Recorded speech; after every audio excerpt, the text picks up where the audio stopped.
சட்டப்பேரவையில் தாக்கல் செய்யப்பட்ட தமிழ்நாடு நிதிநிலை அறிக்கையில் பல்வேறு துறைகளுக்கான நிதி ஒதுக்கீடு செய்யப்பட்டுள்ளது. கல்வி, மருத்துவம் உள்ளிட்ட பல துறைகளுக்கு முந்தைய பட்ஜெட்டை ஒப்பிடும்போது இந்த பட்ஜெட்டில் நிதி அதிகரிக்கப்பட்டுள்ளது. இது பற்றிய ஒரு செய்தி தொகுப்பு.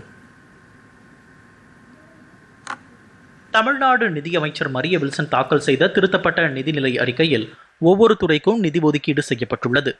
அதன்படி பள்ளிக் கல்வித்துறைக்கு 44,527 கோடி ரூபாய் நிதியும், உயர்கல்வித்துறைக்கு 8,393 கோடி ரூபாய் நிதியும் ஒதுக்கீடு செய்யப்பட்டுள்ளது. தொழிலாளர் நலன் மற்றும் திறன் மேம்பாட்டுத் துறைக்கு 2,022 கோடி ரூபாய் மற்றும் சிறப்பு திட்ட செயலாக்கத்துறைக்கு 17,150 கோடி ரூபாய் நிதி ஒதுக்கீடு செய்யப்பட்டுள்ளது.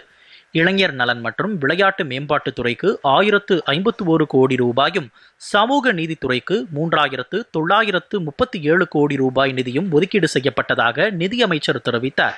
இளைஞர் நலன் மற்றும் விளையாட்டு மேம்பாட்டுத் துறைக்கு 1,051 கோடி ரூபாய் ஒதுக்கீடு செய்யப்படுகிறது. சமூக நீதித்துறைக்கு 3,937 கோடி ரூபாய் ஒதுக்கீடு செய்யப்படுகிறது.